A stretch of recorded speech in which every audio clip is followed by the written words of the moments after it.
Liftoff will start in T-minus 10 seconds. 10, 9, 8, 7, 6, 5, 4, 3, 2, 1. We have ignition. It's time! Seconds from Game 7 or from championship number 6. Jordan, open, Chicago with the lead! Behind the screen, Harper got a piece of it, it comes off. The Chicago Bulls have won their 6th NBA championship. Tying run at second, 2 out, Palmero, over the head of Jenks, Uribe charges, throws, out, and the White Sox have won the World Series. To the far side around the 8-yard line to Hester, under it, into the middle of the 15, to the 20, breaks free of the 25, to the 30, to the outside, 40, midfield, 40, 30 in the post, 20, 15, Hester 5,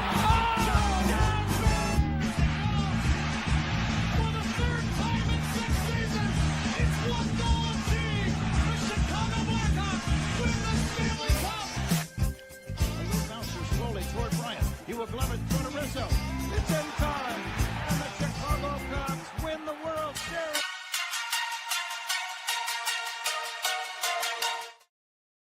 What up, what up, what up? Welcome to ShawnSierraSports on Sports Zone Chicago. I'm your boy, the SuperBack, Shawn Sierra. Thanks for tuning in. Watching us on our YouTube channel. Excellent! And if you're not subscribed to our YouTube channel, for real, come on. Go to YouTube, type in Sports Zone Chicago, click the subscribe button. But also click the notification button. That's the little bell next to it. That'll let you know anytime a show from Sports Zone Chicago is going live. Get it? Got it? Good. Now you can also tweet the show. Tweet us at Sports Zone Shy. That's CHI at Sports Zone Shy. Now, if you want to follow me, just me personally online. You want to know what I did? Let me tell you what I tried to do. Try to make it nice and easy for you, folks. All right? Try to make it nice and easy. But these damn hackers. It's on Facebook, which they still don't have access to. Shawn.Sierra.2025.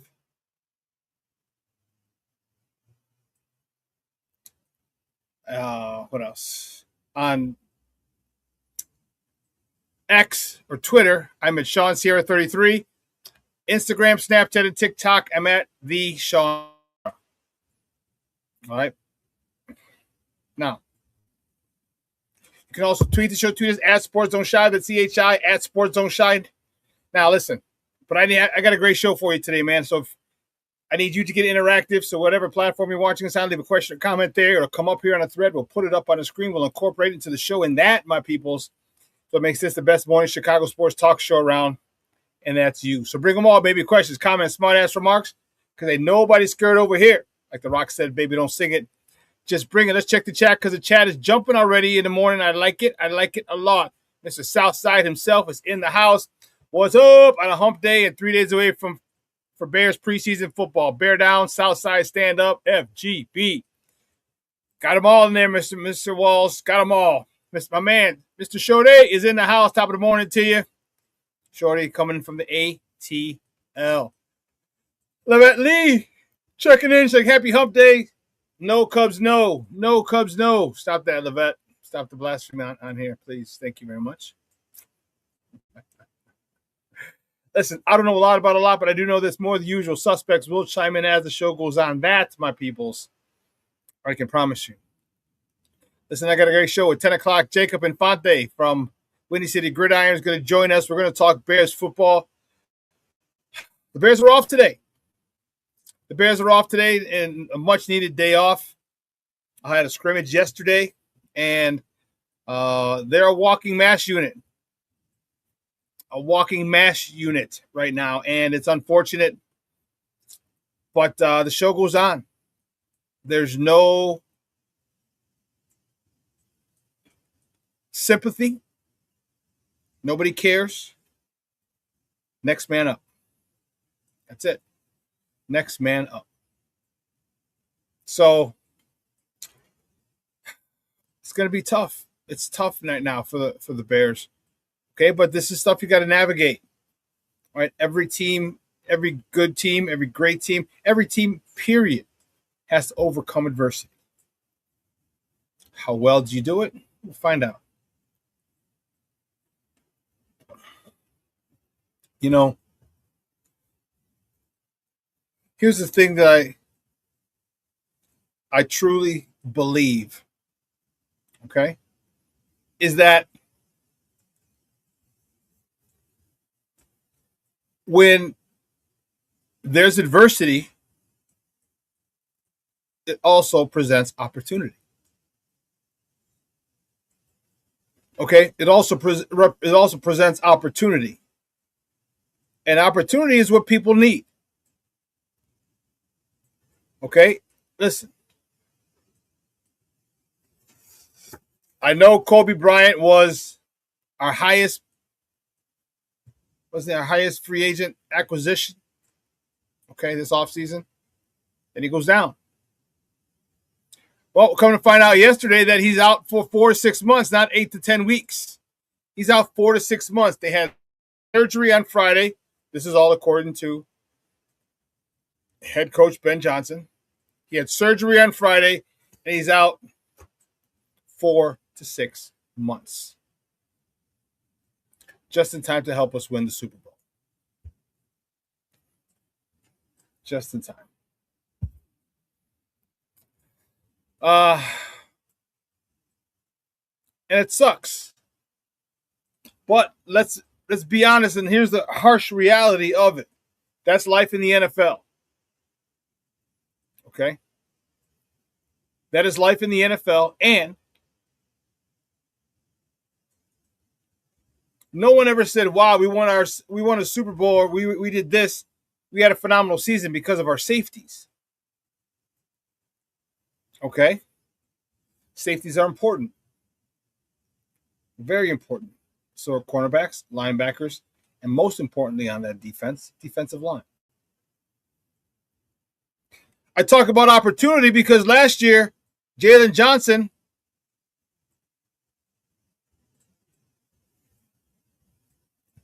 notifies that he's not going to start because he's not going to be at practice because he tore the groin off his bone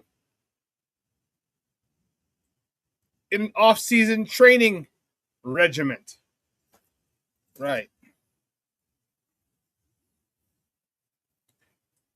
Our All-Pro, not just Pro Bowl, our All-Pro cornerback is out. The man who shut down half a field is out.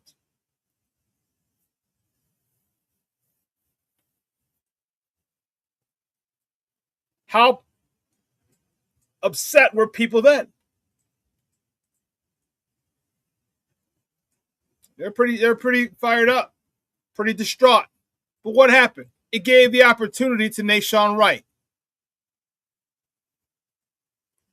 Did it not? Shawn Wright had been a journeyman cornerback, kind of following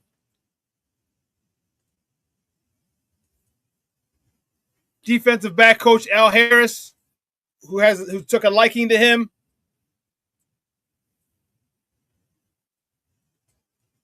Shawn Harris gets the opportunity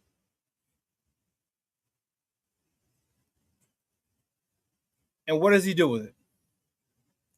He takes it and runs. 7 interceptions, if I'm not mistaken, last year. Big play after big play after big play. Forced fumble recoveries, recovered fumbles, key interceptions. You don't remember what I talked about? Don't tell me how many you get. Tell me when you get them. Key interceptions throughout the year. So the opportunity is there for people to step up. And what did it do for Shawn Wright? It got him not a huge contract, but it got him a nice little size, a good sized contract.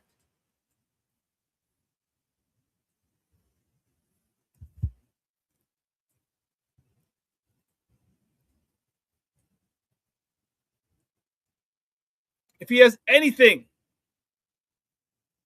close to last year, if he gets 4 to 5 interceptions this year, he could be in line for a big-time payday.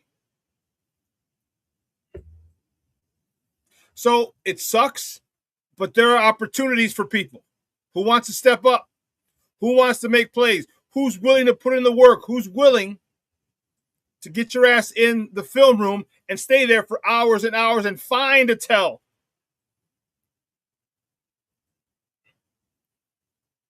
Find a tell on quarterbacks. Who's willing to do that? We're going to find out. We're going to find out. You know, there's a whole bunch of opportunities that people just have to take them. Because sometimes people are just put in a spot because they don't have anyone else there.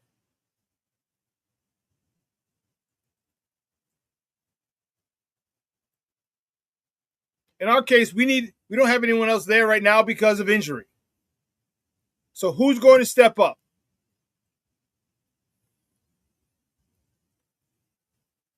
That is the $1 million question.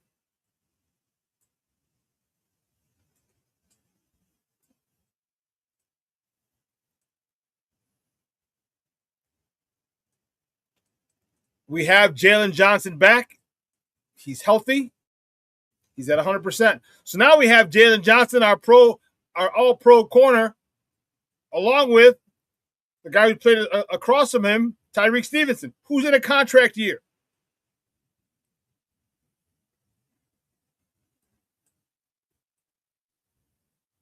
And to help the back end of that defense, we signed 10-year veteran Xavier Woods.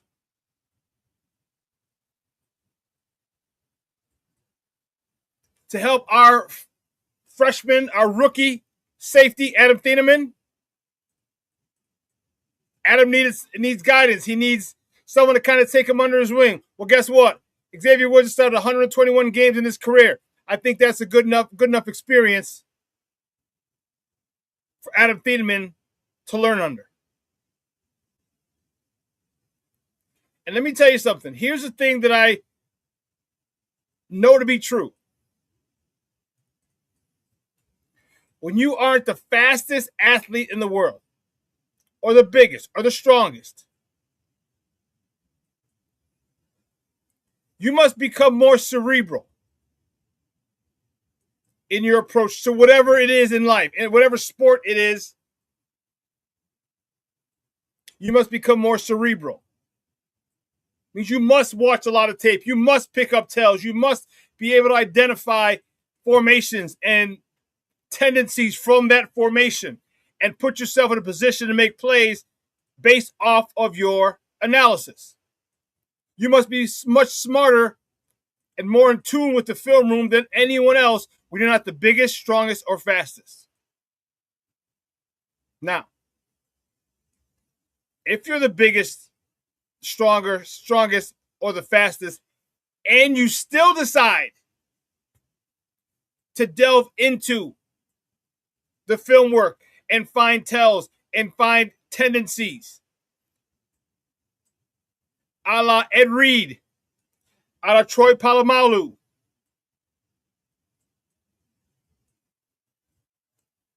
a la Harrison Smith, you will take your game to a level you might not be ready for. You may not have dreamed of. Or maybe you have dreamed of. So you get Adam Thieneman behind. He's being mentored now by Xavier Woods, a guy who's had 121 starts in his career. You don't think there's a lot he can learn from that man? To have 121 starts in the NFL is impressive. Impressive.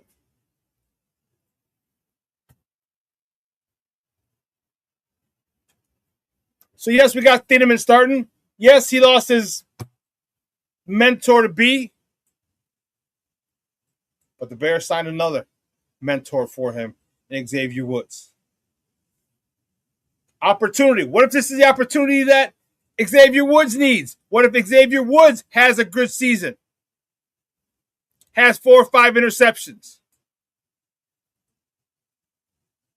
Now, he just bought himself another contract, probably somewhere else, but nonetheless, you're always auditioning. So let's not get down and talk about, oh, the sky is falling, all Chicken Little on us. No. Let's wait and see who wants to step up. Because we're in the same position last season when Jalen Johnson went down, and we had no idea who the hell was going to make a play. Oh, man, they're going to throw at whoever his cornerback is, whoever his replacement is, and guess what his replacement did? His replacement made All-Pro just like Jalen Johnson was. So let's sit back and see. Let's not overreact. I hate the overreacting fan. Chicken Little, stop it. Stop the nonsense. Let's watch and see how it plays out.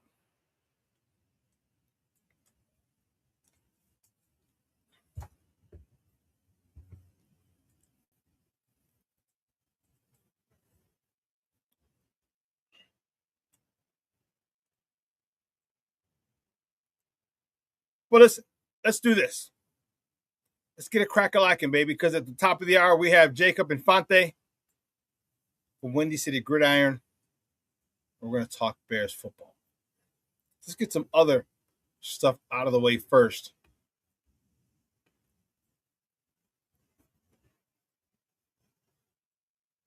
Then we can talk some Cubs, Sox, and, of course, Bears at the top of the hour with Jacob Infante. All right? So you know how we do. The first segment of every show is called Top of the Morning. It won't come just when you want it.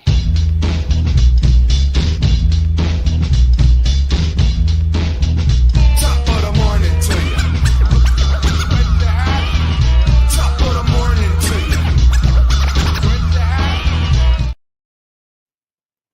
First top of the morning topic. Which way do we go? Oh, we're checking in, my man. King Book of World checking in. Shawn, the vet, Shorty, Mashawn, salute. King Book of World. First, top of the morning topic. This one hurt. Hurt big time. The good guys. The White Sox lost to the Reds 5-4 in 10 innings yesterday on the South Side. They wasted a phenomenal outing by Shawn Burke. Shawn Burke started the game, no decision, 7 innings, 3 hits of of 1-run baseball, 1 earned run, 8 punch-outs. Miguel Vargas was 1 for 4 with a homer, his 25th, driving in his 68th RBI. Brenton Doyle, first pitch of the bottom of the first inning for the Sox, he goes yard. He was 1 for 3. He hit his 2nd homer of the season, driving in his 6th run of the season.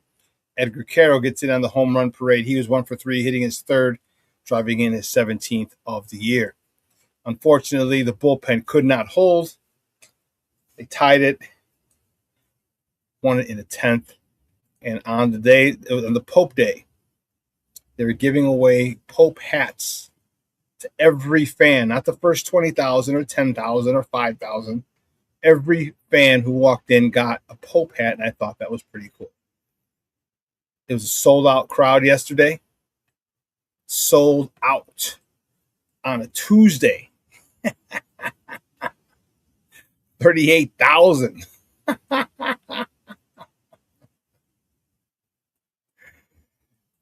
38,000 people on a Tuesday. You know they're only there for $5 Tuesdays. Oh, man. It was frustrating. It was very, very frustrating. That's a game. If we lose the division or if we don't make the playoffs, whatever, we can look back to this game as being one of the games in the season that was a turning point. This late, we had them down 4-0. 4-0, we had them down. Shawn Burke gave up the homer to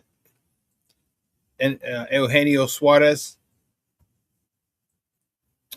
A ball that was out of the zone. A high fastball, this dude took it out.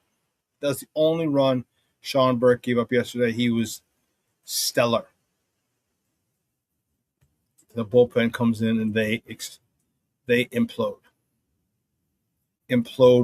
big time, and it really hurt. Cincinnati is 56 and 6. They're 55 and 61. There are 6 games under 500 going into yesterday's game, and now they're 5 games under 5. Can't be losing. Now we have to win the next 2. We have to.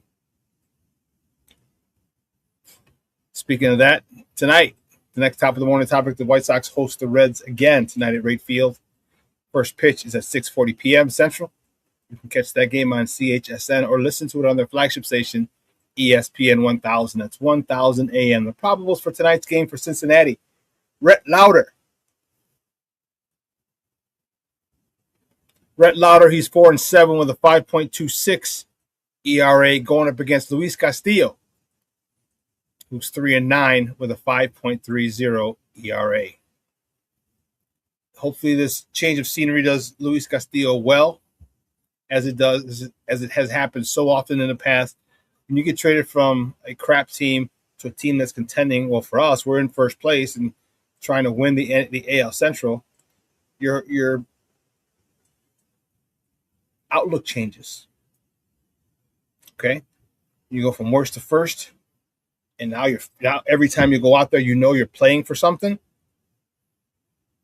Let's hope he has a good game again tonight.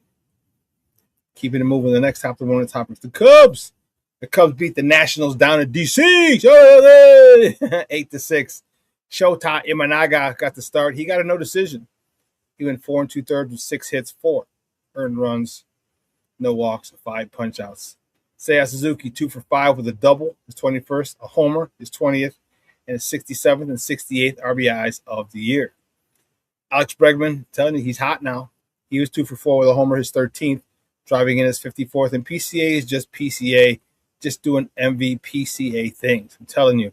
He was 1 for 5, homer, his 27th, driving in his 72nd run of the year. Keeping moving, the next top of the morning topic, the Cubs play at the Nats again. They're still in D.C. Tonight. First pitch is at 5:45 p.m. Central. You can catch that game on the Marquee Network or listen to it on their flagship station, 104.3 FM. Probables for tonight's game for the good. I was going to say, that was a Freudian slip. For the Cubs, the Northsiders, Kevin Gossman, newly acquired Kevin Gossman, who's 6-10 with a 4.29 ERA, going up against to be announced. They have not announced their starter for today. The Nationals have not. So it's a wait and see. Keeping it moving, the next after morning topic, the Bears safety Kobe White is scheduled to be out 4 to 6 months after surgery on Friday, per head coach Ben Johnson. That was a shocker. That shocked the Chicago Bears community, reporters, fans, and as I was saying earlier, they already replaced him. This goes to show you how replaceable you are. They replaced him with Xavier Woods. They signed Xavier Woods, 10-year NFL vet, and they seem to get some production. Hopefully they're going to get the production out of him that they want. Hopefully he's a great resource for Adam Thieneman. Cornelius Squalls in the house. Just top of the morning, Shawn and Sports owners. Not to worry, Bears fans. It could be worse, like losing your starting left tackle. We don't have a starting left tackle, so we can't lose him.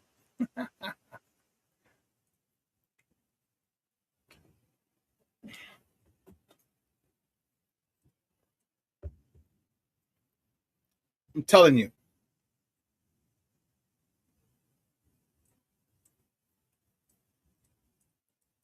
I really, really hope that Jedrick Wills wins that left tackle job.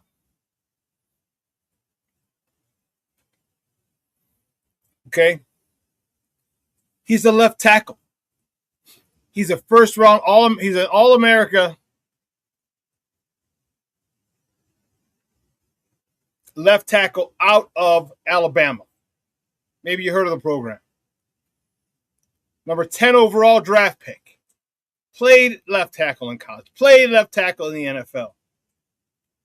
I understand. You got Ozzie Trapillo, who is another bombshell who might be back.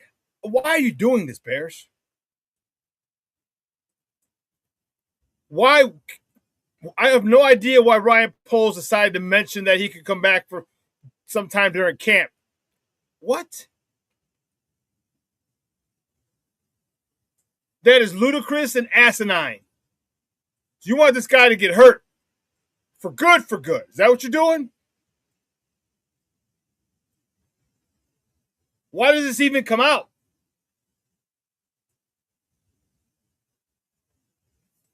This is the type of dumb shit that the Bears have done for so long. Why did that even come out? Because now people are saying, Ozzie Trapillo can be back. Ozzie Trapillo can be back. Ozzie Trapillo can be back. No, he's got to get into practices. He's got to get stronger. He hasn't been able to lift because he's lost all that. He lost all that weight because he can't squat. He can't squat and deadlift and hang clean and do plyometrics and footwork drills. But you want him to come back early? Let that young man sit out all year and have him come back next year or later in the season.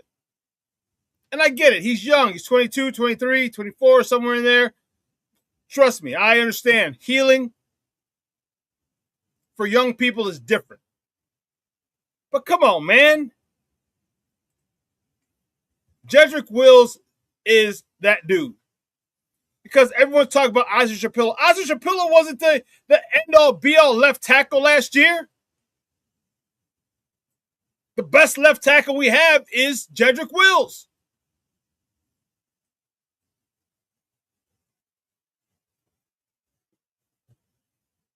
And we went through a laundry list of left tackles. We had 3 left tackles last year. 4. If you want to count the playoffs, we kicked out Joe Tooney.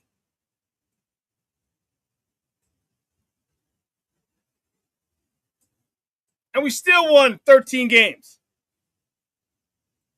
Put a left tackle there and leave him there. Put Jedrick Wills there and leave him there.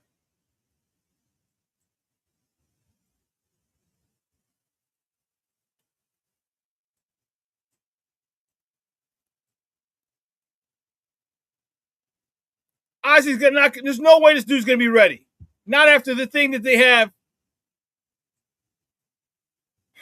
Not after the injury he had. No way.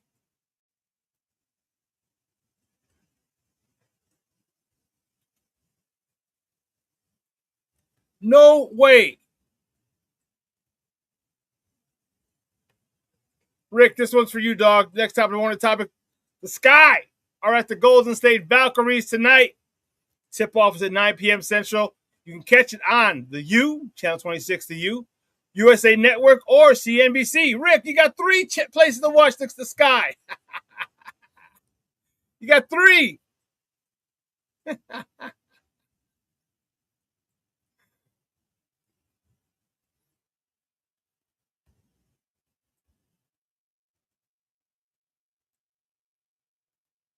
But back to this Trapillo thing. Don't do it, Bears. Do not do it. Don't bring him back. Let him sit out. Bring him back at the end of the year. When he's healthy, when you think he's ready, give him another 2 weeks.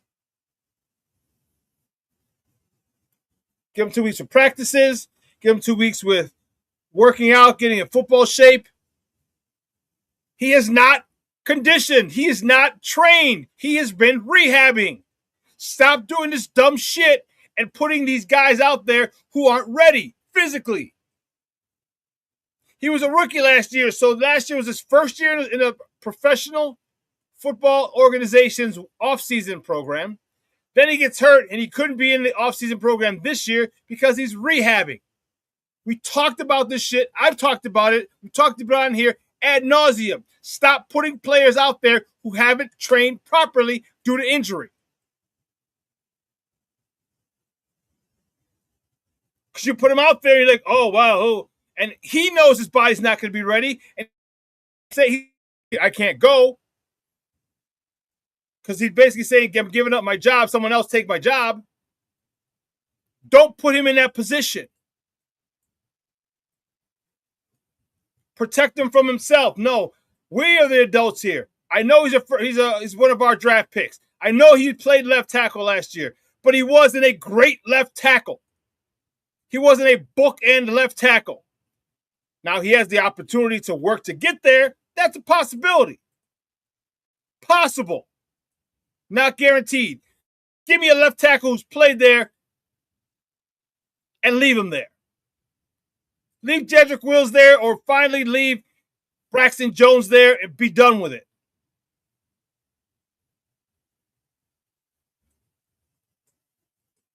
But just dropping Ozzy Trapillo's name, Ryan Pauls, what were you thinking? Why?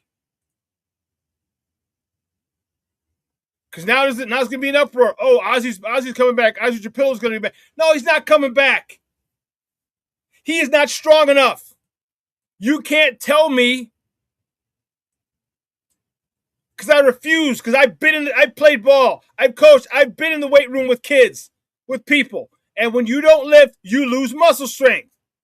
Now, you can maintain some or lose it at a much slower rate when you're rehabbing, but you're not building muscle to play a season.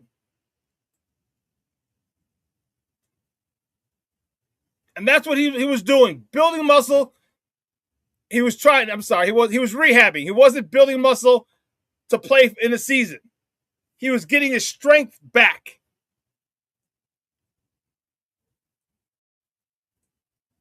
He was getting his floor, his foundational strength back. So now you want to get the fan base in an uproar?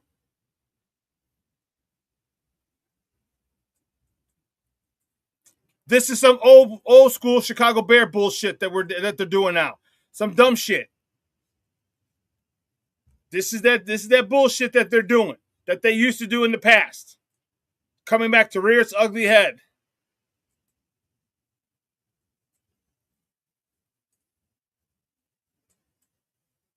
I don't like it. It has been, they've done a great job of trying to get past that, of trying to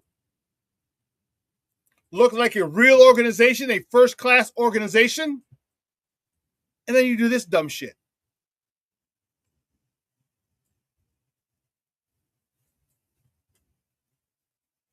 So, was Adam Schefter wrong when he said 4 to 6 weeks or 8 to 10 weeks? Was Adam Schefter wrong?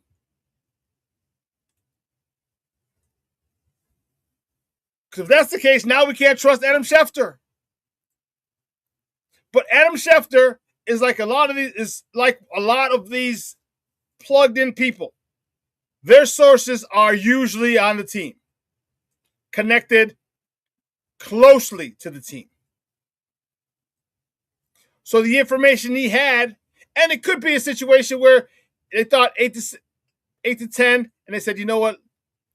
You might not come back. You might not be at full strength. Surgery would do this, but it'll take you out 4 to 6. So that decision could have been made later. 2 things could have been true. The initial report could have said he'll be out 8 to 10 weeks. Then after further evaluation, it could have said, let's do surgery. That's probably the best thing long-term for this young man. 2 things can be true.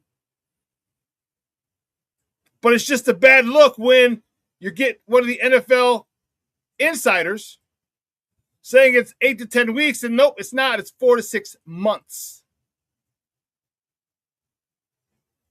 So whoever the insider was, did he feed him bad news?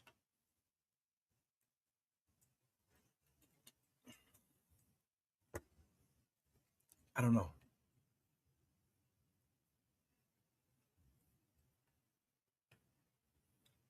My man Rick Gonzalez says, "Hola amigo, still with no electricity, going on almost 24 hours without it. FGB, damn, bro. Where you at? You still in Oakland? You in Justice? You in Allsip? Where you at, bro? Because I we've been very fortunate here in Orland Park. Even though allegedly a tornado hit down here in Orland Park yesterday. Oh, you're in Manuka. Okay. Okay, yeah, you're a little further out. Okay. I can see why it'd be tough. Yeah, allegedly a hurricane touched down in Orland Park yesterday. I got some calls from my cousins, like, just checking on me. Hey, you guys okay? We heard something touched down in Orland Park. Like, damn. Damn, bro. Good luck.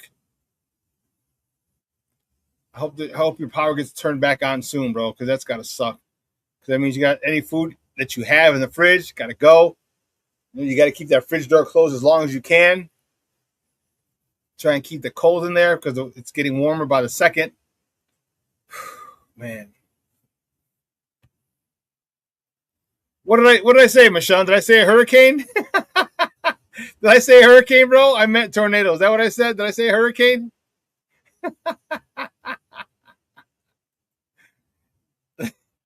I meant tornado. I think I said hurricane. Did I say hurricane? Text me, Shawn. Yes or no? Did I say hurricane? But yeah, tornado touchdown in Orland Park. No, what did I say then? Shawn, what did I say? What? But anyway, yeah, tornado touchdown in Orland. So it's crazy out here. So I can only imagine what it was like out there by you, bro. Man.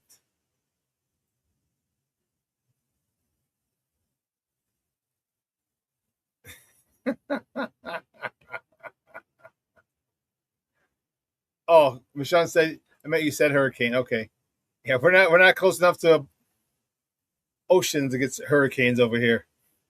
King Booker Will said, story about Manuka. One of my homies moves out there like 25 years ago when there wasn't shit out there. I used to joke with him that ain't nothing out there but land and the clan.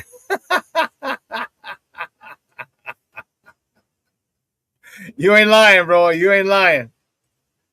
I'm telling you. You ain't lying. But, man, there's a lot going on here with this Trapillo thing and Kobe Bryant. Guys got to step up. This is where, I think I've said it once before. I'm not sure. Coaching matters. If we had told you last year that Jalen Johnson was going to be out, our linebackers are going to have multiple games missed. We had to start we had to start. We had to start 2 journeyman linebackers 1 week. And our all-pro cornerback is gone. Who in their right mind would have said we were going to win 13 games? Who in their right mind would have said that? No one. The world was ending when Jalen Johnson was and wasn't going to play. The world was ending, but we found someone. Great coaching by Al Harris. Great coaching by Dennis Allen. Great coaching by Ben Johnson. It's time to trust what they can do. Now, they might not get a guy who has 7-8 sacks, and that's okay. If they get a guy who has a lot of PBUs, causes a couple of fumbles, stops a lot of key third downs, okay, I'll take it. Coaching matters.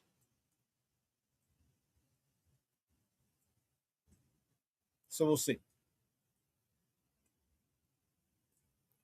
But here's what we're going to do. We're going to take a break. On the other side of the break, we're going to welcome our guy Jacob Infante from Windy City Gridiron. We're going to talk more Bears, get his thoughts on the left tackle, get his thoughts on the safety, get his thoughts on the defensive end as we prepare a little over 72 hours before the Chicago Bears' first preseason game this year. So don't go anywhere, folks. Keep it locked right here. Jacob Infante up next on Shawn Sierra Sports on Sports Zone Chicago.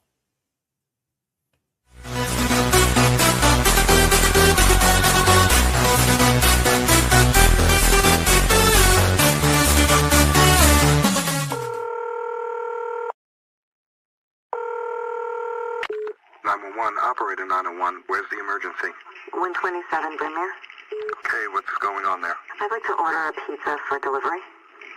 Ma'am, you've reached 911. This is an emergency line. Large with half pepperoni, half mushroom. You know you've called 911. This is an emergency Do you line. know how long it'll be? Okay, ma'am, is everything okay over there? Do you have an emergency or not? Yes. And you're unable to talk because... Right. Is there someone in the room with you? Just say yes or no. Yes. Okay, it looks like I have an officer about a mile from your location. Are there any weapons in your house? No. Can you stay on the phone with me? No. See you soon. Thank you.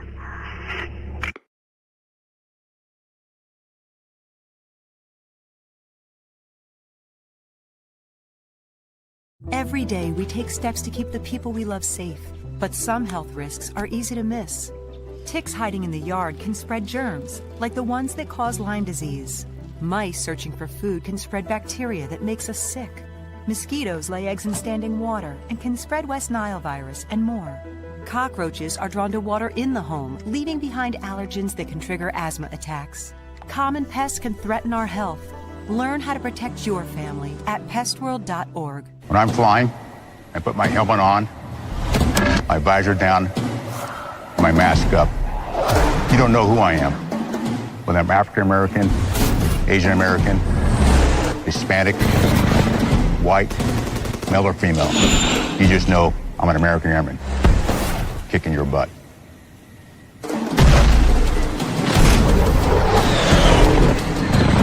I'm General C.Q. Brown Jr. Come join us.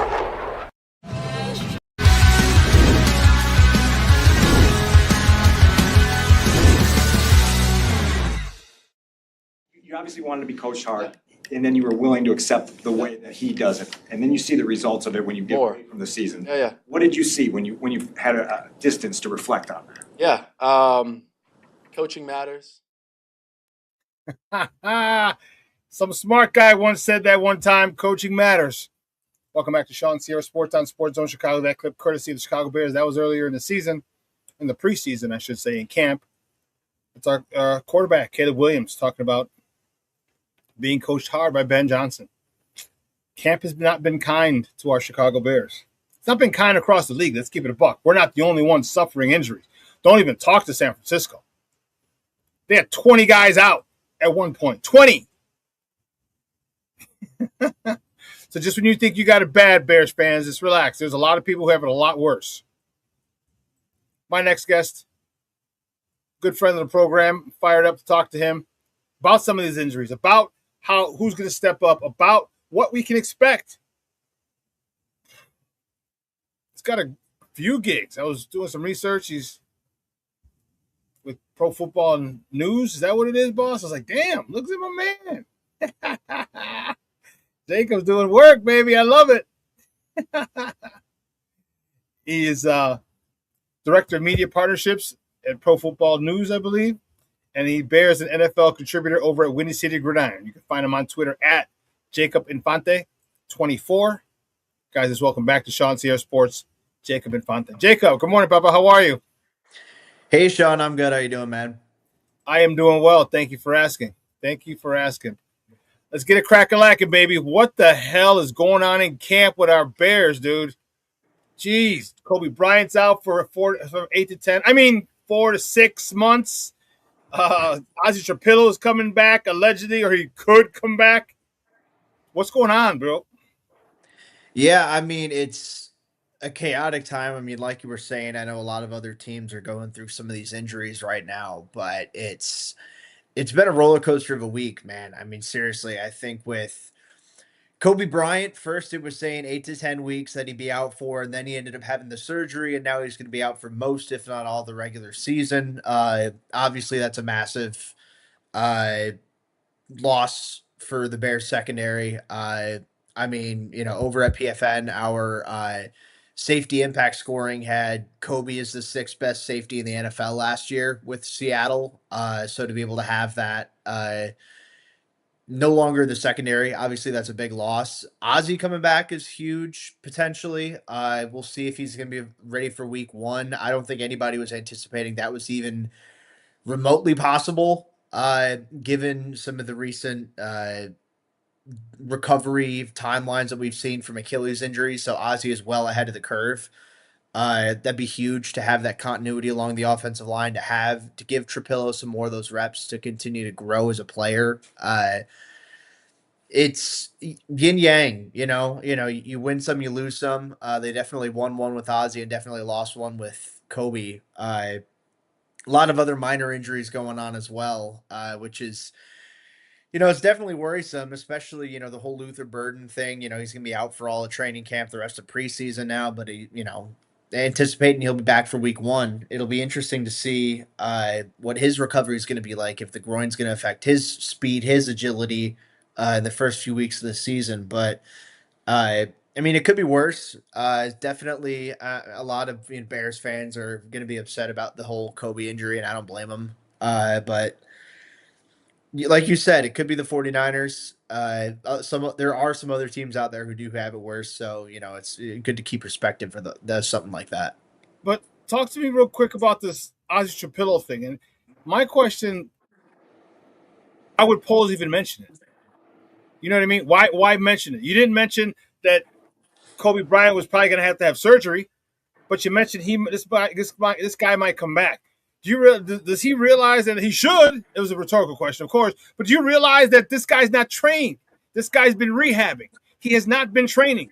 His muscles have atrophied. His explosion is gone. His strength is gone. His power's gone because you have to rehab. You're not training. He was off for a while, and then you want to say bring him back? Bro, like, why would you even bring that into the conversation? Why do you think you would do that? Because now all the media's picked it up, all the fans have picked it up, and let's keep it a buck. Ozzy wasn't the next Anthony Munoz. He did okay. But so why do you think that polls would do something? I think it was silly to even mention it on the Hogan Johns podcast. Yeah, so it definitely took a lot of people by surprise, myself included. And look, I don't know even if Ozzy is ready for week 1, I don't know if he's going to be the best option. And look, I think that the Bears definitely found the right guy, at least like down the stretch last season, where Ozzy, in my opinion, was better than both Theo Benedict and Braxton Jones last year. But at the same time, I mean, Ozzy's, like you said, coming off an injury. He's been rehabbing. He hasn't been training so much as he's just been trying to regain that athleticism, regain that strength in his lower half. And it's going to be interesting to see, one, when he actually does come back, and two, how's he going to look when he does come back? Because there were some ups and downs with him as a rookie.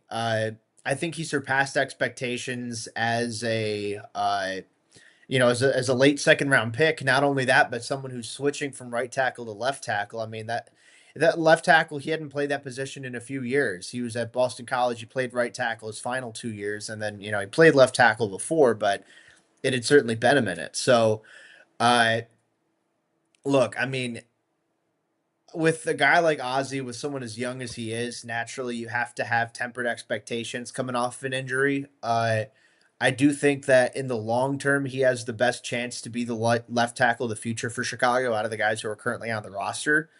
But I don't necessarily think that, right out of the gate, he's going to be out of this world good. Like you said, he's been focusing more on rehab than he has training and, getting better from a physical perspective. Granted, there's a lot of film study you can do. There's some handwork you can do, but it's tough. I mean, football, it's a physically taxing sport. I mean, you have to be able to move laterally. You have to be explosive. I mean, there's so much that goes into it. It really is. And so it just boggled my mind. I, like most of Bears Nation, was surprised by it. And, and I just wanted to get your take on that. We signed Xavier Wood. What kind of impact is he going to have? Because Kobe Bryant was going to be he was going to be a mentor, whether he wanted to or not. Adam Thiedemann was going to look up to this guy. We're both safeties. You're going to be in the room a lot. What kind of experience, what kind of nuggets, or how important will you think Xavier would be? The young man, I shouldn't say young, he's 10 years in the league. The guy has 121 starts. Can he give a lot of the good nuggets and insight to Adam Thiedemann, who's starting his rookie year? Yeah, so I think that, and I bring up the statistics and the analytics earlier. So Pro Football Network, like I mentioned, had Kobe Bryant sixth for safeties. Xavier Woods was 42nd, so that's a pretty big drop off. But you think about it, there are still 64 starting safeties in the NFL.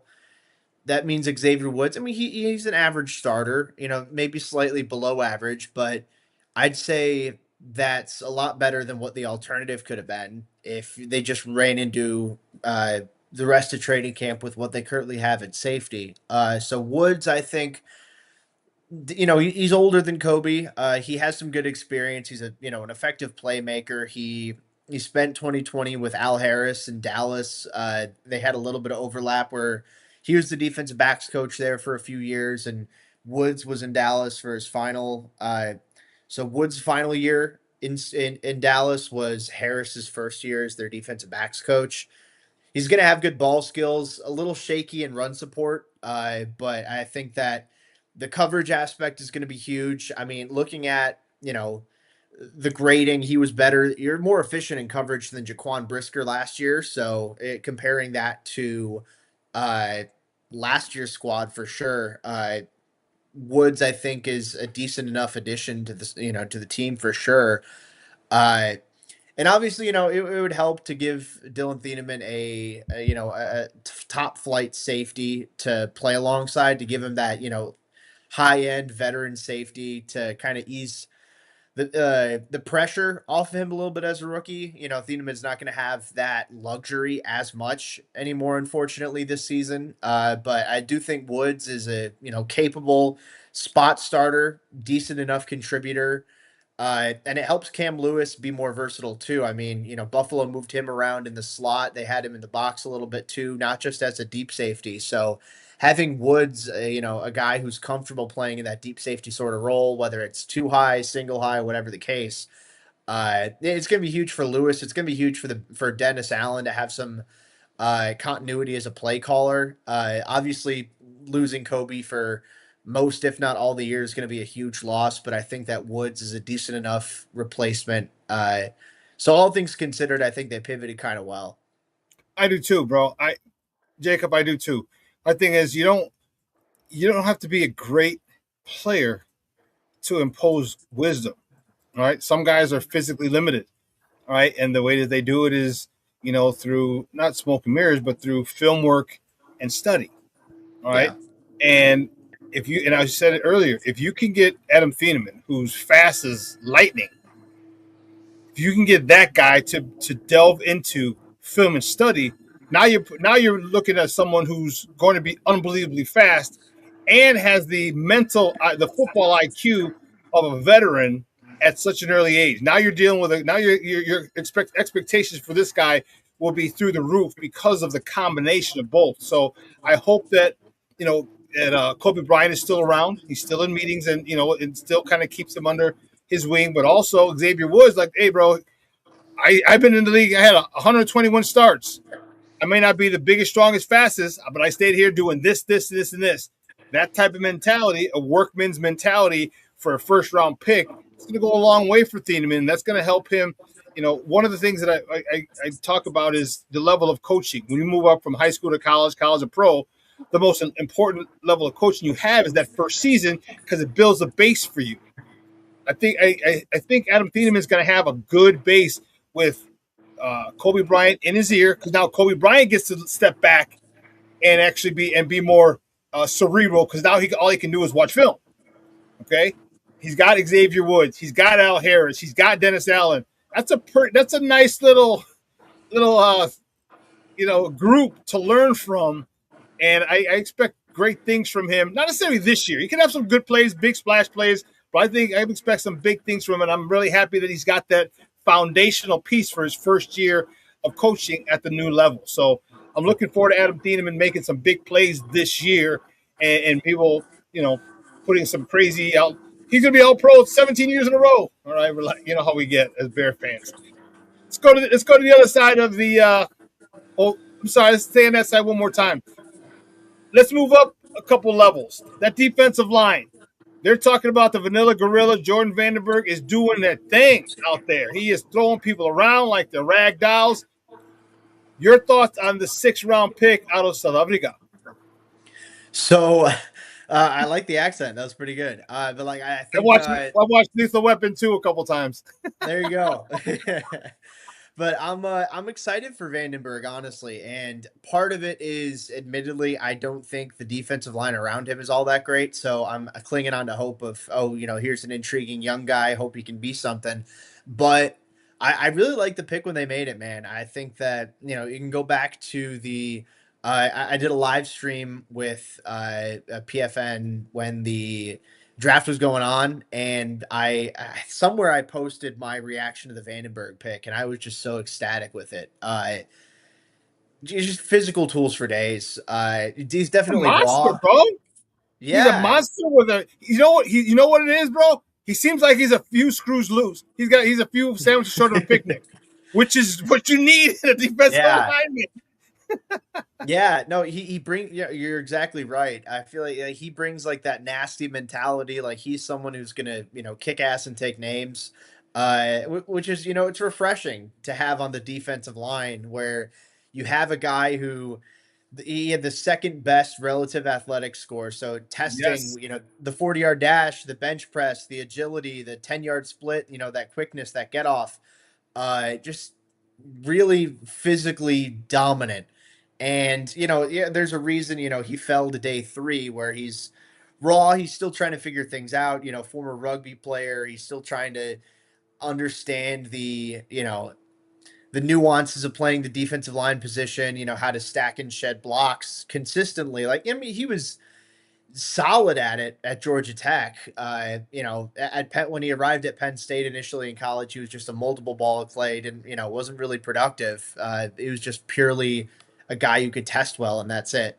As I'm getting interrupted here by my cat, but anyway, yeah, I mean, but in Georgia Tech, you started to see like it's still very raw, but when he has, when things click for him and he identifies, all right, I'm going to use this move against this sort of, pass set against this specific type of guard. I know this guy struggles against speed. I know this guy struggles against power. You could see the flashes and like the wheels are starting to turn, within his head. Still has a long way to go in that regard, but the physical attributes are out of this world. The want to is there. The motor is there. And by all accounts, he's making plays in training camp too, which is such a big thing. So I'm excited to see what he can do in the preseason, especially. I think he's really got a chance to solidify a nice role for himself in this defense. I don't think he's going to start right away by any means, but I think the fact that he's getting first team reps right away as a 6th-round rookie, I mean, it says it's not a super deep defensive tackle room, but it does admittedly, it says that, Vandenberg's putting in the work and he's getting noticed for it, which is, pretty exciting at this stage. We're joined by Jacob Infante, Bears and NFL draft over at Windy City Gridiron, talking Bears football here on Shawn Sierra Sports on Sports Zone Chicago. I love it. I love it. I love the fact that he's a few sandwiches short of a picnic. He's crazy, but my thing is this. How big now? Because he admittedly, Grady Jarrett was one of his idols growing up. Now he's in the same room with him. How much do you think he has really helped Vandenberg? Talk about the things you said. This guy doesn't like speed. This guy has a problem with the power rush. This guy has a problem with this. How much do you think Grady Jarrett has really helped him become so astute so soon? I mean, I feel like being around a guy like Grady Jarrett has to help, and that's part of why you have him there is a mentorship capability. Uh, excuse me, thought I had to sneeze there, but I didn't. I think having a guy who's done it at a high level for as long as Grady has is definitely beneficial to some of the young guys, like Vandenberg and even Gervon Dexter, as far as, all right, this is how you use your hands, this is how you got to proportion like your weight. This is, how to get proper pad level, things like that. And yeah, Jared isn't as, explosive as he used to be. Like at this stage of his career, he's got, he has more football behind him than he has ahead of him. But uh, you learn a thing or two in the NFL. If you stick around for long enough, you start to know some things. So Jarrett definitely is a good guy to learn from a technical perspective, how to, especially from a hand usage standpoint, where I think Vandenberg still has some room to grow. Being around a guy like Jarrett, I think, is going to be really helpful for him. And as far as Jarrett being specifically hands-on with Vandenberg, I don't know that full extent, but I do anticipate that even just being around him, you start to see some things. And even like just getting coached up by an NFL coaching staff where the technique is paramount. And you're, especially with a head coach like Ben Johnson and the guys that he brings in and co-signs on, where detail is key in every aspect. I think that Vandenberg's in a good position to succeed. So having a guy like Jared as well, who knows what he's doing and knows how to win and how to have sustained success in the NFL for a long time, I think that's going to be really helpful for his development. I hope from your lips to God's ears, man, because I really would love to have a stud defensive tackle that people look at and go, damn, that's a Mickey Ficky problem every week. Hey, Jacob, great stuff as always, Papa. I appreciate the time. Do me a huge favor, though. Let everyone know where they can find you and your work online. Yeah, no, I mean, I appreciate it as always. You can find me on Twitter, X at JacobInfante24. My Bears and NFL draft stuff, as you can see at the bottom there, is Windy City Gridiron. My general NFL stuff is over at Pro Football Network. That's the full-time gig. So make sure to check both those out. I'm on Instagram at JacobInfante24 as well. So tap into that. But yeah, no, I appreciate it, man. Thanks as always for having me on. It's always a pleasure. I appreciate your time, man. Hey, Of course. be cool. Stay dry. It's crazy out here in the Shy, and bear the freak down. I'm fired up for our preseason.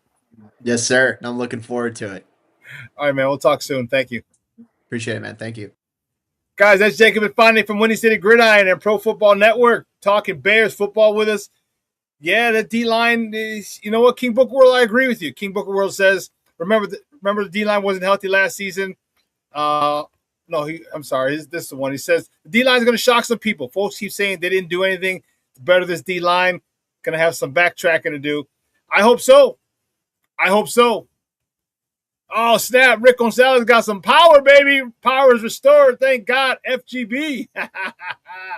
Rick Gonzalez got some power. Excellent. Glad to hear, bro. I really am. Good stuff. I think the D-line might be a surprise. I'm not calling them the purple people leaders. Okay? I'm not doing that. I'm just saying they're going to surprise people, and they may be a lot better than some people think. I think the addition of Jordan Vandenberg is going to be huge for this team. I think once he gets it, and he's going to be a problem when he gets it. Shawn, so how's the weather there, SuperBack? It's actually really dark it's really, really dark and ominous, and it just started raining. After the show, I'm going to go put the car in the garage. Yeah, King Book World, they're going to have more pressure than some think. Yeah, I agree with you. Because there's going to be just some people you don't expect. We didn't expect Jordan Vandenberg. We didn't expect – what did you say, King Book of World? Nobody placed any bets on Nashawn Wright being an All-Pro. I'm not saying Jordan Vandenberg could be an All-Pro. All I'm saying is he might be a lot better than his sixth-round position. Mashawn's coming down here in Oakland. Okay, yeah, it's coming down over here too. I'm a little further southwest than you, Mashawn.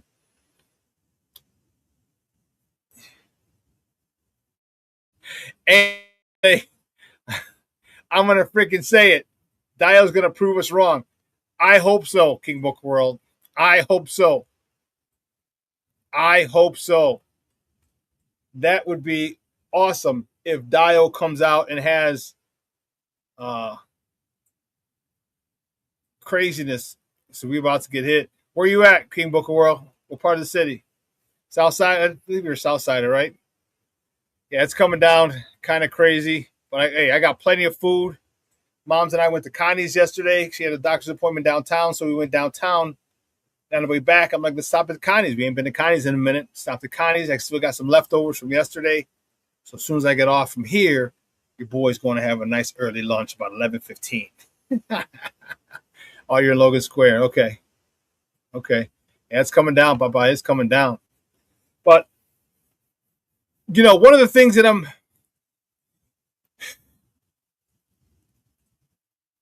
what did he say? The yin and the yang, right?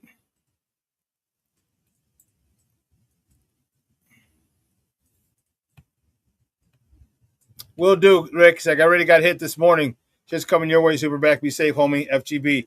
I will, Papa. Like I said, I ain't going nowhere, bro. We ain't going. How's it go? We ain't going nowhere. Bad boy for life. I ain't going nowhere, bro. I'm staying in. Like I said, I'm putting the car in the garage. It's got another car. I had to get rid of the little truck that I had. So I got the car. So I'm gonna put that, make sure that's in the garage right after the show. But yeah, this weather's crazy. But I'm telling you, a lot of things that I'm hearing, Caleb is doing a lot of the little things. All right, Caleb is doing what we wanted him last year, his first 2 years. But especially last year, take the gimmies, take the layups, take the checkdowns, take the crossers, take the underneath stuff. Let those athletes, I don't know if you heard the thunder, let those playmakers make plays. That's it. That's what he's doing. Let his playmakers make plays. And the situation, we're not going to have to come back from behind because we're going to be up a lot. And here's my thought. Not my thought. I think we're going to be up. Oftentimes we'll be up 2 scores, 10 points or more. Okay? Or at least 9 points or more. I think we'll be up 10 points or more at times. And teams are going to have to score twice on us. Wow, most likely giving us the ball back one time in between. See, this is the problem, not the problem. This is the situation we're probably going to be in.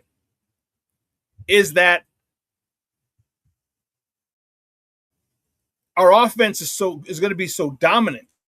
And according to multiple reports, yesterday's practice was a good one, but the offense, it ripped it. Ripped it. DeAndre Swift, great day of practice. Kyle Monungai, great day of practice. Holes by the offensive line. We're gaping.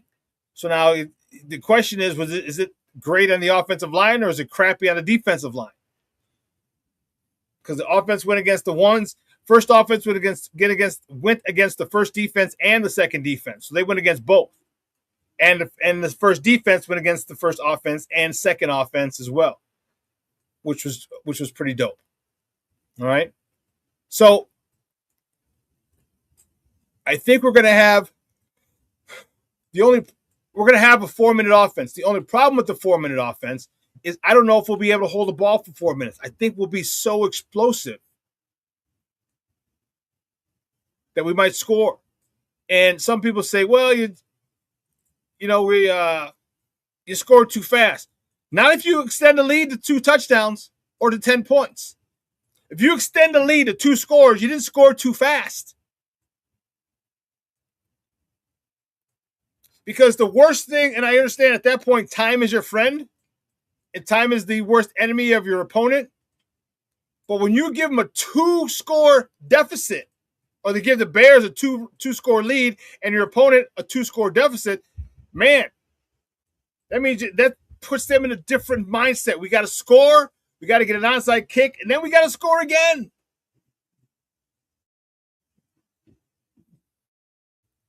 No, it's not just you. King Booker World said, is it me or is Caleb and Coach Jay simpatico? Caleb seems to have adapted some of Coach Jay's mannerisms. Yeah. Oh, yeah.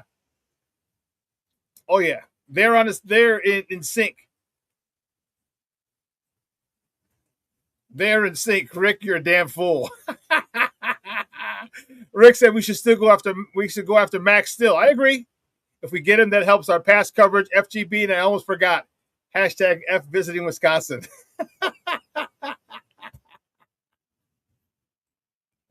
You're a fool. Brandon Shush checking in. Good morning, Papa. How are you? Thank you for tuning in. I appreciate it. But Caleb's getting smarter. He's growing, and that's what you want. Caleb, you're not going to be a finished product the first year in. And his first year in was with a crappy regime, coaching staff. Okay? He had to unlearn and then relearn a lot of good stuff last year, which he did. And made it spectacular over and over again. 7 times he did it last year. So now he's starting to get the simple, the boring, the monotonous down. Those ones that keep the drive moving. The ones that take you from 1st and 10 to 2nd and 4, 2nd and 3, where your entire playbook is open. Like, those are the things that you have to understand. Defensive coordinators hate that. I'm telling you from experience. I hated that 2nd and 3. What can they do? They can do anything. 2nd and 8, 9. Yeah, okay, they're most likely going to pass. Could run. 3rd and 7, most likely a pass. But you give me a 2nd and 3, 2nd and 2. As a defensive coordinator, it's like, I don't know. And if Caleb starts to do that, I told you, this offense is going to be unreal.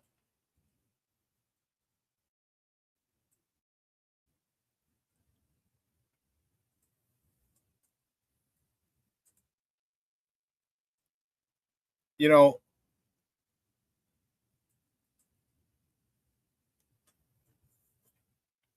you talked about Coach Caleb and Coach Johnson being in sync with each other. Okay? That goes on the field, off the field, and on the field. If he's starting to see things, and that's one question I would love to ask. And Coach Johnson's going to say he's doing a good job because he doesn't want to hype him up. Just like I told you, remember Bill Belichick? Did I not tell you he's Bill Belichick Jr.? I don't know about him having like maybe an 18-year-old girlfriend like Belichick had the 23-year-old girlfriend. But what I'm saying is he's like Belichick. He doesn't give out praise much. He's very matter of fact. He's down to earth. He's not going to praise Caleb and say, oh, Caleb is great. How many times did you hear Bill Belichick said Brady's the GOAT? How many times did you hear that? While they were playing, while Brady was under his that staff, how many times did Bill Belichick ever say Tom Brady's the best quarterback in the NFL? You didn't.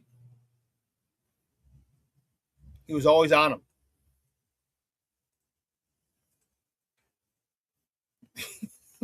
That's exactly it, King Book World. Minus the cheating and the granddaughter age girlfriend. That's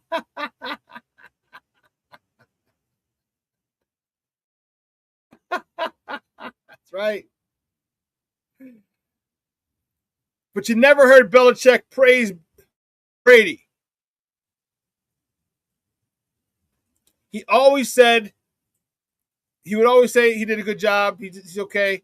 He never went out of his way to hype Brady up. Never went about, with our quarterback, I'm confident we can beat anybody. But no. Always downplayed it. And Ben Johnson's the same way. And Caleb is going to be Hopefully he responds the same way Brady responded.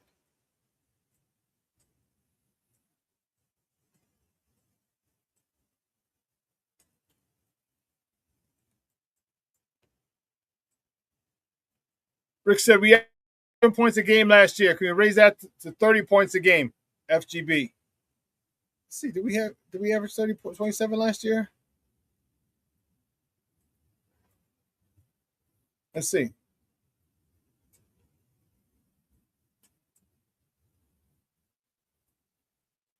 Come on.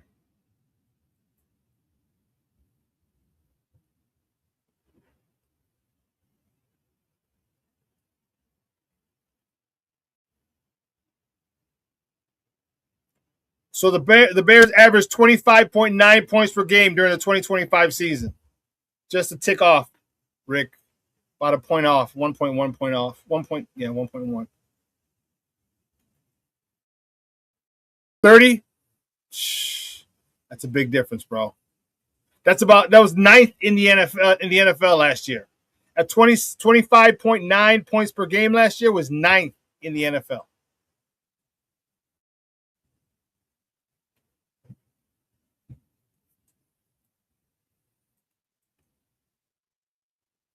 I think we should be able to get to 30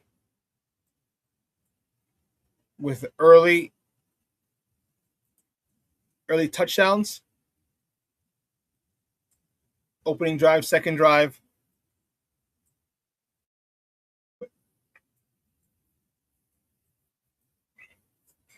Because everything that I'm hearing from people at camp, everything I'm reading,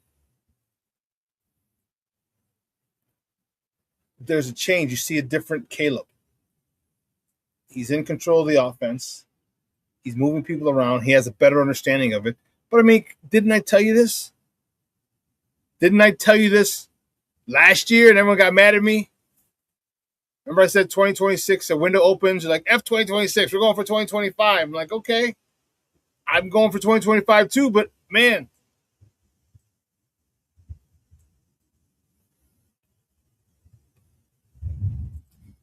Well, King Booker says, so all that BS about diva this and doesn't work hard about Caleb was BS. I still think it's a diva. I think he's a diva, big time. But that says nothing about his work ethic. His work ethic is second to none. You can still be a diva. You can still be demanding and bitchy and all the other stuff. But you can still put in the work. Both of those things can be true. One thing that we cannot deny. We don't know about the diva. It appears to be he's a diva. One thing it doesn't appear that he's afraid of hard work. Doesn't appear that he's afraid of hard work at all. As a matter of fact, he relishes the hard work. And this is the report we got from his high school coach, my buddy. Exactly, King Booker World. He's like, he's a quarterback that all divas. Exactly. Yes. I don't know who's a bigger diva, wide receivers or quarterbacks.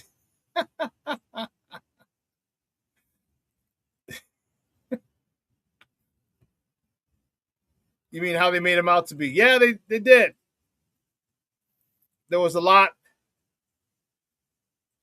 You know, my buddy from college, who was his high school coach, told me, you know what, I'll get him back out on the show.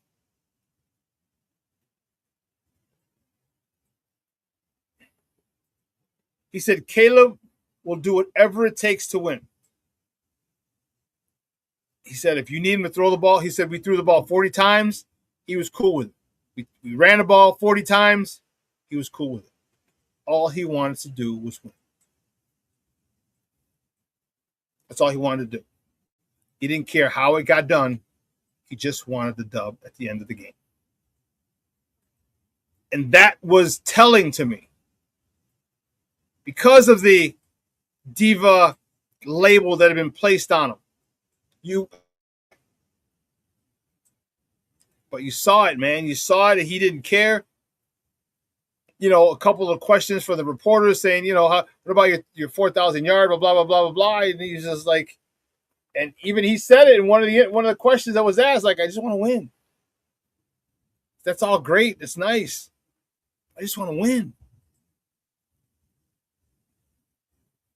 what more do you want from a quarterback? Because that's telling you a quarterback who will do whatever it takes to hoist that Lombardi trophy. I am cool with his work ethic. I'm cool with his. I mean, we won't know. I mean, we see it in preseason now in camp, but until we see it in the game, where he decides to say, "Hey, listen, I got playmakers underneath. Guess what? Here, you take the ball, you run with it. I get all the yards, still added to my account, to my stats." When he starts doing that, holy shit! Watch out. Watch out. And there was, one of the things that we had talked about, I had mentioned it. There was an article, is it today, they're talking about it?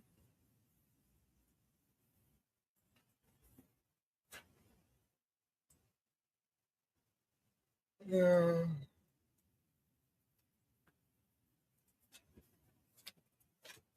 It must have been yesterday's paper. But they talked about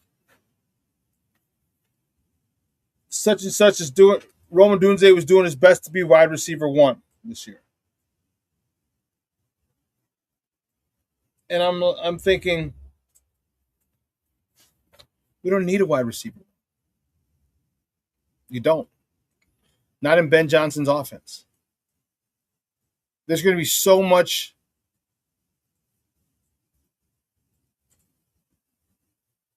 eating to do by everybody. Okay? There's going to be tons of plays to be made by everybody. So to force the ball to roam like he did last year, I don't know if it's a good idea. And I wonder if Caleb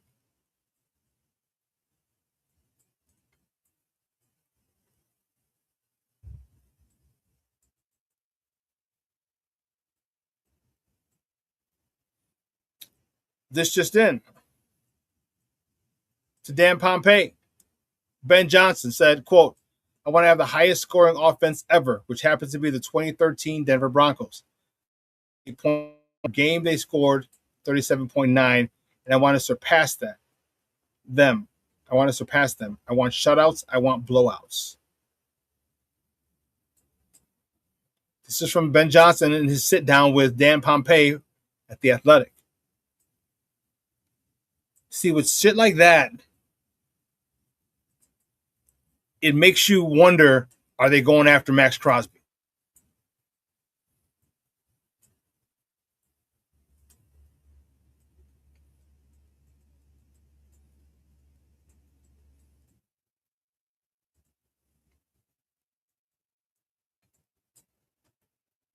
Are they going to go after Max Crosby? Because you said you want shutouts. You want shutouts. Well, you're going to need people to stop. You're going to need to stop quarterbacks on third down. You got to do it.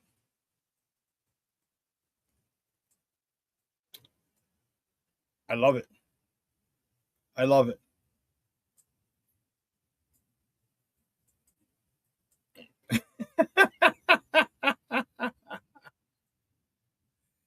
He really is, man. And I'm here for it, dude. I am here for it. Because, man, it's nice. And I'll say this from my playing days, from my coaching days, I wanted to destroy everybody when I played. And we had some good teams. And my mentality was, and it happened, that we scored so many points, I didn't even play the second half. The year we won the national championship in 2006, went down to Florida, played Central Ohio Lions.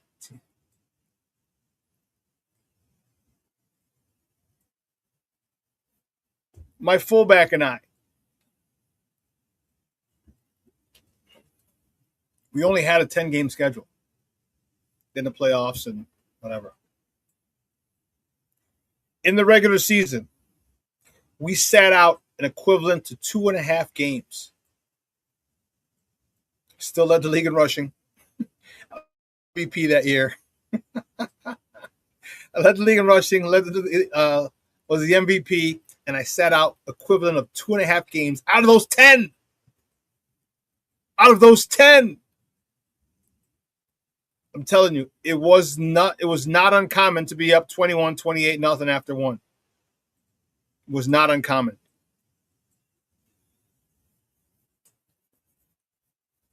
It'd be 35, 42 points on the board at halftime. We'd probably play the first series, and our offensive coordinator is like, yeah, you're done. You're done. And I was like, okay. I honestly didn't care about the rushing title. I really didn't. I didn't care. But I'd have so many yards in the first half. And then there were a few games. There were a few games that, we played. It was, we only won by 21 points or 14 points, only.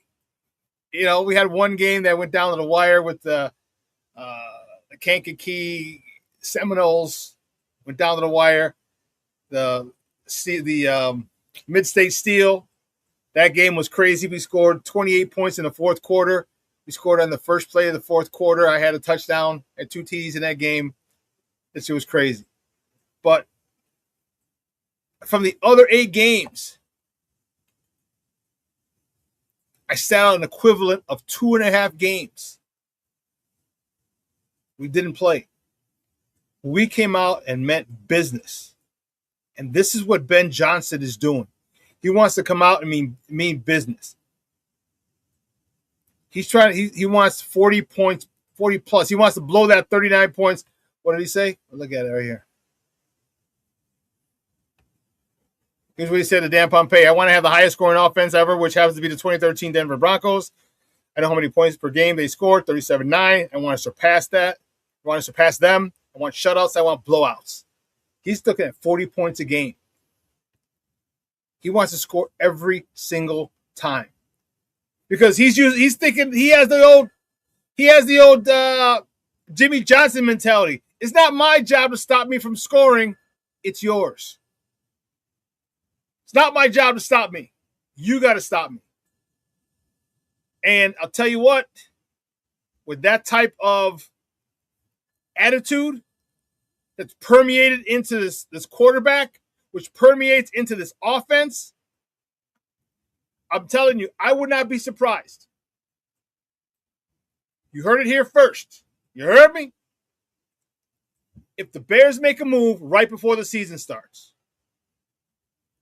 if you go get a Max Crosby right before the season starts, I would not be surprised. Remember, we got Khalil Mack Labor Day.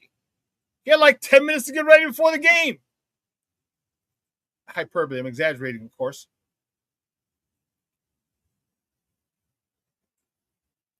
Wouldn't be surprised.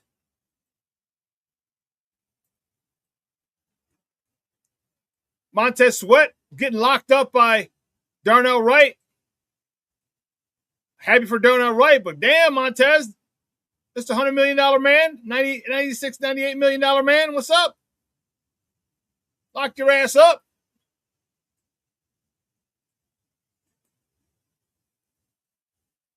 The crooked commish is in the house, coming from the AZ.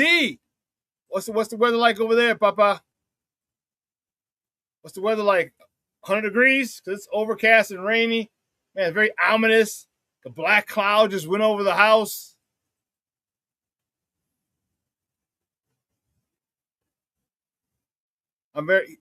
Crooked commissioners, I'm very interested to see how Jordan Vandenberg looks this Saturday. So do I. So am I. I'm very interested. I'm very interested to see how well he performs. It's monsoon season. Damn near had a tornado come our way. Wow, that's crazy. There's a tornado hitting Orland Park yesterday. It wasn't. I'm in the northeast part, furthest northeast you can get, just about. And Orland goes way west and way south from here. So I don't know where it hit, but it wasn't by us. and for knock on wood,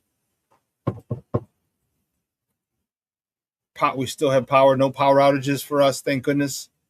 Our guy Rick's out in Manuka, a little further southwest. It hasn't had power for a while. Some other people don't have power. I'm just grateful that.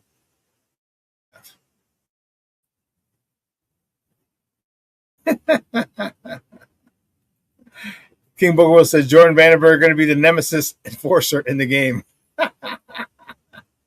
My man checking in, Armando Emeterio Lara Jr. is in the house. Junior! Glad you can make it, buddy. Appreciate it. Appreciate it. But this is good. This is who's going to step up. All right. Who's going to step up? I'm watching Xavier Wood. Okay. Watch Jalen Johnson. I wonder how our team's going to react to Jalen Johnson, because 2 years ago, 3 years ago, they weren't throwing his way. They were not throwing his way at all. He'd have like 20 passes defended in the season. They didn't throw the ball to his side. But last year, when he came back too early, he wasn't himself. He was still hurt. And teams went at him and had success. He's not hurt anymore. He's not hurt. So the question is, how are teams going to proceed? Do you want to go at him again, see what he's got? Good luck. Tyreek Stevenson, you want to go after him? He's in a contract year. King Boogerwell said, first 6 weeks, they're going to test him, still thinking he's hurt. And after about 4 interceptions, they'll stop. Or your lips to God's ears, bro. I swear, that'd be dope. That'd be dope.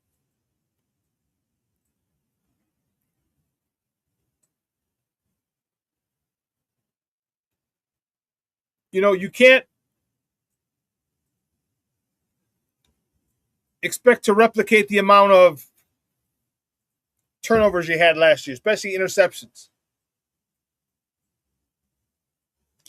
But you can coach the hell out of it and make it a priority. So maybe you don't have enough interceptions. Maybe there's a lot more peanut punches. Maybe there's a lot more fumbles, ball on the ground. Maybe a lot more. All right, Ben Johnson said they're going to coach him up. Maybe that's a key point. It's when you're coaching, you always, every year you focus on something different. Okay, because of the following season, you're probably doing whatever you're taught, whatever you're working on last year is probably gone over well. So now you don't have to stress it so much. Now you enforce and focus on another thing. So focus on getting the ball out. Now the pick, that's a turnover still, a potential turnover. That ball's on the ground. That ball bounces funny.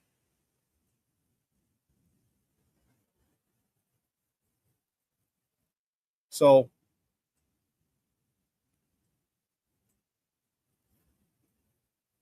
as long as they focus on getting the ball out, takeaways, creating takeaways,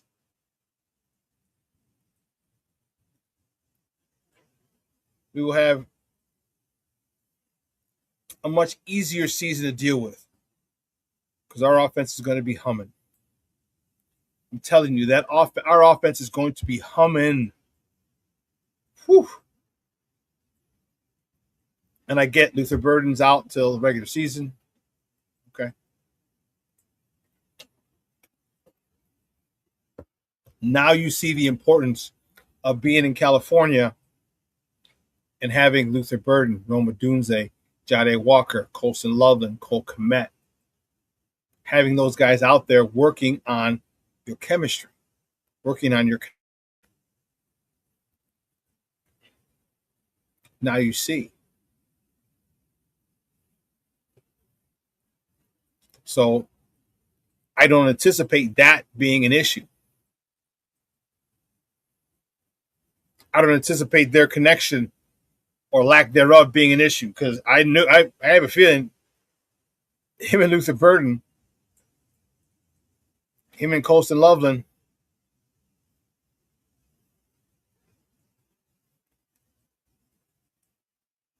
I just, there's so much excitement for this year. Yeah, King Booker, well, we know they're not going to play much in the preseason. He says Luther Burden wasn't going to play much in the preseason anyway. Yeah, he wasn't going to play much. And there's only 3, because remember, it'd be the first and second game. You probably have 1 series, 2 series, a third game. In the old days, you'd play the first half, maybe the first series of the second half, but that's it. And then the fourth game was just for all rookies and undrafted free agents that weren't trying to make the team. Well, they took a game away. They took a preseason game away to add the 17th game of the season.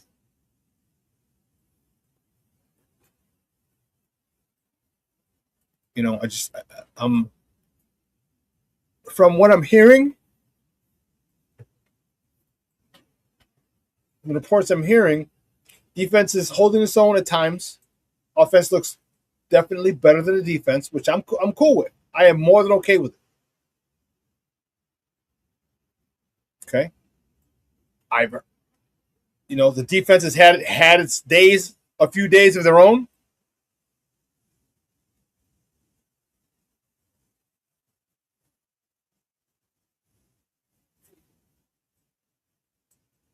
I just see this thing being an offensive juggernaut that we haven't seen since 2013.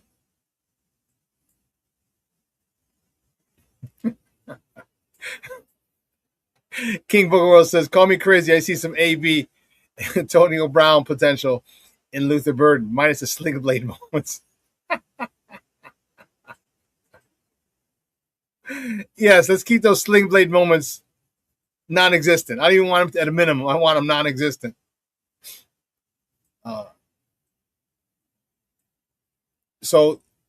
But it's all going to be predicated by the run game. And that I'm excited about. You know me, I'm a running back. And as a wide receiver, here's the crazy part. Wide receivers want their stats. That is the one. Whew. We talk about divas. It's King Booker World. Yeah, neck and neck, like you said earlier. Sometimes I think the wide receivers are a little more diva-ish. But not ours. Ours block. So you could have a great game and great out, damn near 100%, and have 5 catches, 3 catches, 1 catch, no catches. Because you blocked and allowed our running backs to get downfield, hit that third level for huge gains.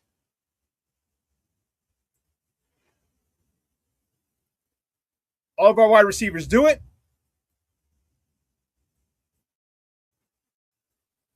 You know the saying, no block, no rock. So these mugs are blocking. I'm excited for Saturday. I don't know if I'm going yet or not. My cousin said he might get tickets. He wants tickets. We'll see. If not, I'll just watch this from home. It's fine.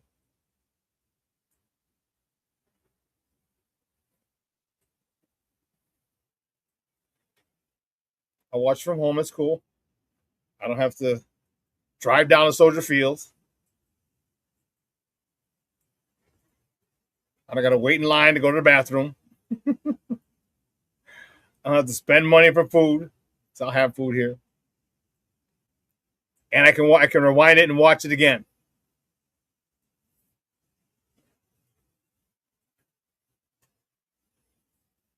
So I can't wait. We'll talk Friday. We'll talk a little more baseball on Friday. We'll talk the last hour of football. My guy Ken Davis is going to join us Friday at 10 o'clock. And haven't had Ken on in a while. He had a new gig. So his hours didn't work, but I tried to reach out to him last week to come on. He's like, no, pencil me in for next Friday, which would be this Friday, 10 a.m. So Friday, my man's in them. Ken Davis is going to join me, and we're talking more Bears. All right? Listen, guys, I hope you have a great day. All right?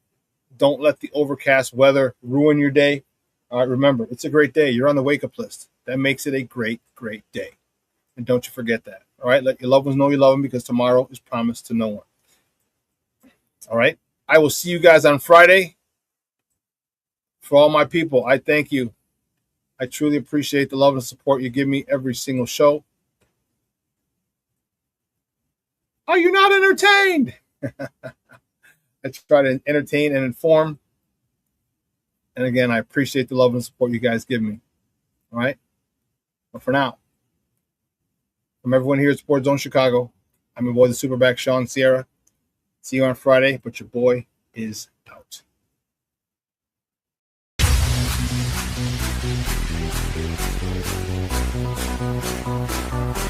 Come on, race the race, get ready.